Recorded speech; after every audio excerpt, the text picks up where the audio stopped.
Hi, Mike from the Rural Montana family. In this video, we are going to unbox this adapter here and we'll put it to the test right away, see if it functions properly. And I also will explain why I finally broke down and spent the money on this thing. It's not something we really desperately need, but it has a good purpose. So let's go.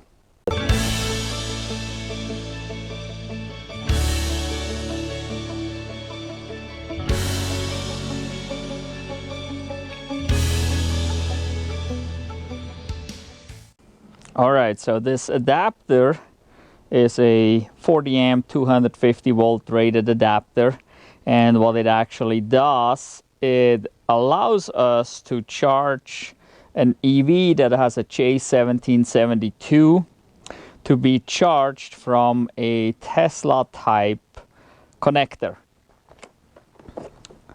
This here is the Tesla type connector.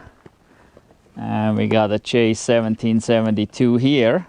So obviously the Tesla high-powered wall connector that we have here cannot plug into our Chevy Bolt. We need this one here, which is an additional charger that we have right there. And this is basically a portable charger, and I would like to make this portable again and just throw it in the car and leave it in there so we have it whenever we're on a trip, so I don't have to undo it here and put it in the car every time we leave and possibly need it. So that would be one purpose of this adapter, is so we can actually use this portable in the car and leave it in the car. The other purpose of this thing is, if we take this with us, we can actually use any Tesla destination charger or any Tesla wall charger here, wall connector, anywhere, and charge the Chevy Bolt. And I went for this particular one here. This was not available early on, this kind. The early kinds of these adapters were basically two pieces chopped in half right here and a cord in between, okay? And so it was like a pigtail basically.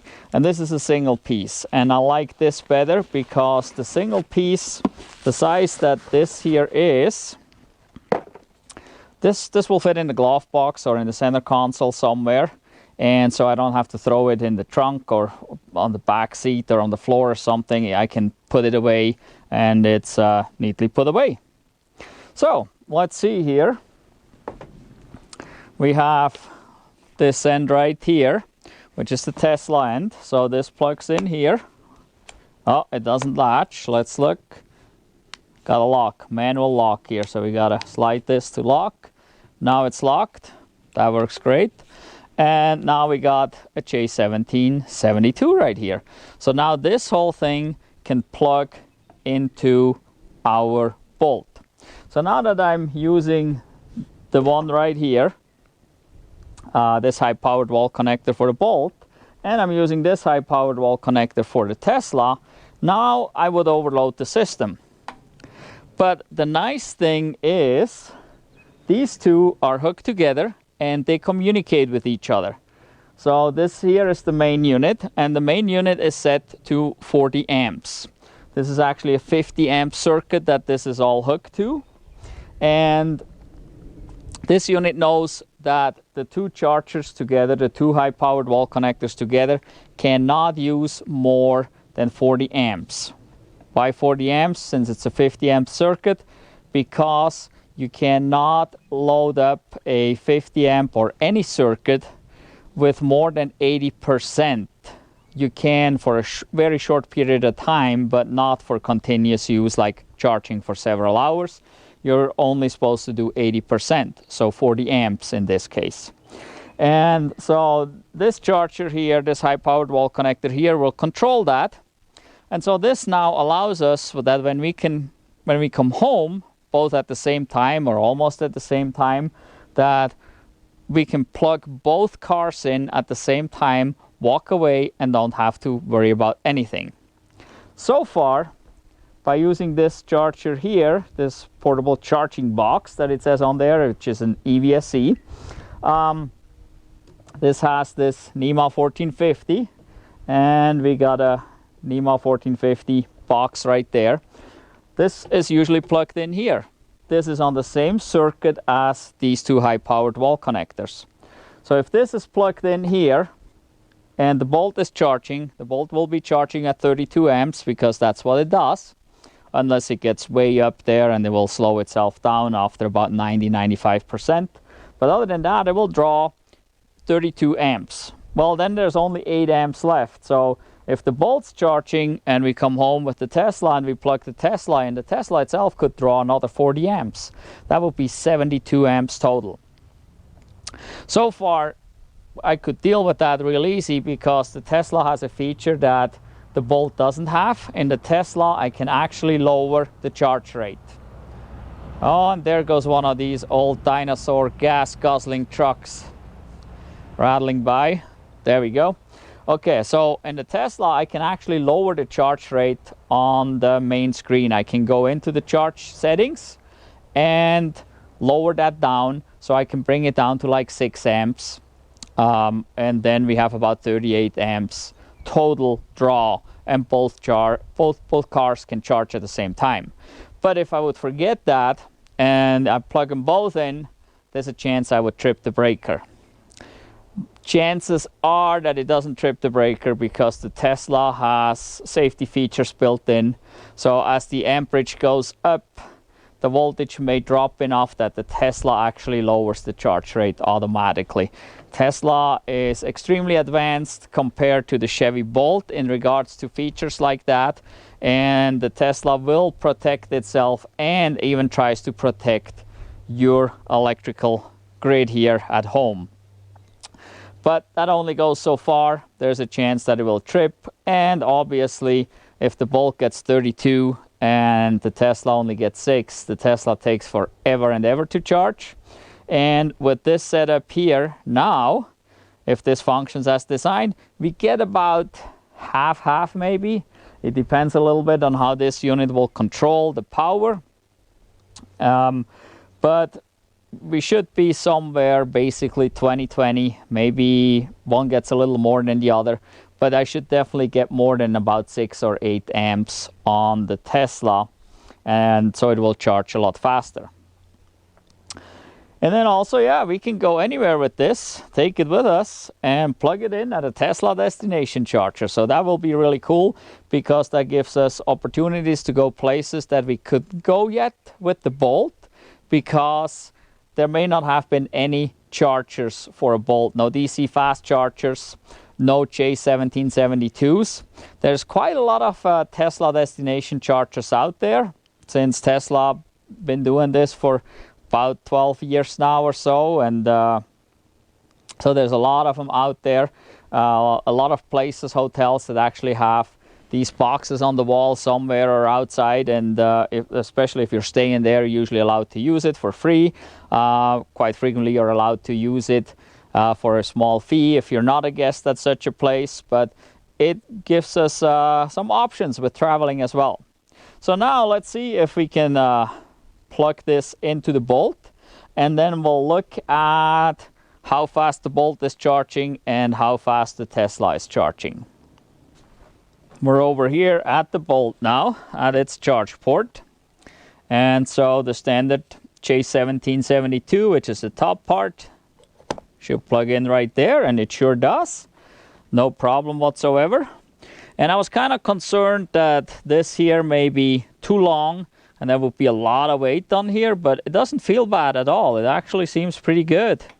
I kind of like it. It doesn't stick out as far as I thought it would, and it doesn't feel as heavy, and it doesn't really pull much on the charge port there. So I really like that. It plugged in real nice, locked in place. This is locked in place so it doesn't come apart. So far so good. Now the question is, does it charge, and how much does it charge? As we can see here on the Tesla wall connector, the light is running. That means it is providing power to the Bolt right now. And we can see here the green light there is blinking. So the Bolt is charging. Over here, the Tesla has a green light, which means it is getting power. And we can see this green light is running. So let's go see in here. I got the tablet in here with the OBD. So we can see here on the tablet, it's charge level 2.0, 238 volts, 47, oh, it just jumped 5200 watts. And we're running at about 22 amps. That is the Bolt. So 22 amps is about half of the charge rate we can do. Then for the Tesla, it shows here a max of, well, right now it just changed to 12 amps. And over here we're actually charging right now just 8 out of 12 at 237 volts. So let's increase the limit here because we're basically at the limit. There we go. Oops. All right, so here we go. We want to see if that ramps up a little. So it says 12 out of 12 right now. Well, the Bolt is still running at about 24. And this is running at 12, makes about 36. So this is about right. So we're running close to 40 amps total. And the Tesla gets a little less than the Bolt. The Bolt still gets 24. Tesla still gets 12. Unfortunately, not much more. I was hoping it would be a little bit more equal. But the Tesla is actually hooked up to the Slave. The high-powered wall connector that the Tesla is plugged into is the secondary unit, while the Bolt is plugged into the primary unit.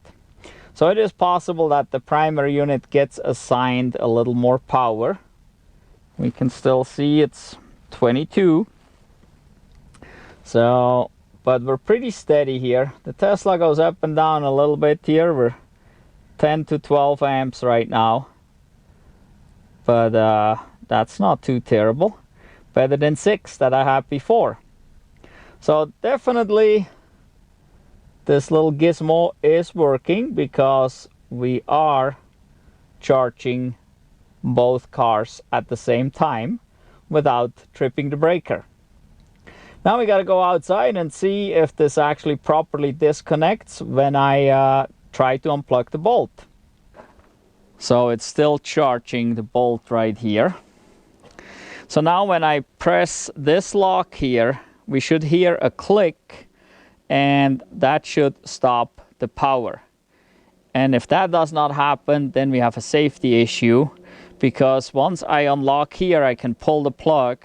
If there's still power flowing at that point and I pull this out, we could have a chance of spark, which could burn up the contacts in there. So let's see here. We're going fine. And right now I'm gonna press. And we heard the click and it immediately stopped. And I'm just pressing and holding. I haven't pulled the plug yet, but now I can pull it out. So this part works fine too. So it is properly hooked up, that it does recognize this as a lock. Now the other question is, what happens if I undo this lock down here and pull this plug out? I got a feeling when I undo this lock, it will not stop charging. But we'll test that here. We gotta wait till it gets authorized again. The handshake takes a little bit longer, I know this. When I plug our EVSE here in, it will start charging immediately. Now with the Tesla high-powered wall connector, the handshake takes a little longer, a few seconds. But we're charging again. So now I'm trying to, I did unlock it. So now I could pull this out. It is still charging. So definitely never ever do that if you have such a thing. Do not unlock your Tesla connector to your adapter. always undo it right there. If you unlock this and pull right now we got, as we've seen in there, about 24 amps flowing right here, and that's quite a bit of a spark that we could create and burn up the contacts here in the Tesla plug as well as in our adapter. So don't do that. Always make sure you press right there, and I heard the click immediately, and it immediately stopped charging. So this works pretty good here as long as we deal with it right. So never ever undo this lock under here first and pull your Tesla adapter. Always pull it like this as a whole unit. So this adapter works pretty cool. I'm satisfied with it. To me, it was a lot of money. It is $159.99, so basically $160. I guess there's two brands out there, but I would assume they're both the same. Pretty sure they both come from China. For an extra 10 cents, you get your brand name printed on it. So I would assume they're both the same. One's $159, the other one is $159.99. I'm sure there will be more of those. You can get them a little cheaper if you get the pigtail kind. But like I said, I like this because it's so compact and it's a single piece, and I can just throw it in the glove box or in the center console and it's out of the way, and I don't have to go searching for it later in the trunk or under the seat or wherever. So I really like that part. I ordered this from Amazon. I would assume you can get it on eBay, somewhere else, many places probably. But I would say this is a good product so far. We'll see if it lasts. We'll be using this from now on daily. So every time we come home, we just plug this right in here. We're not even going to bother taking the Tesla plug off the adapter. We're just going to leave it hanging right there and plug it in every day and use this to charge the Bolt. And if something goes wrong, I guess I'll have to make another video and let you guys know. But I like it. I broke down for $160 and I think it was worth it.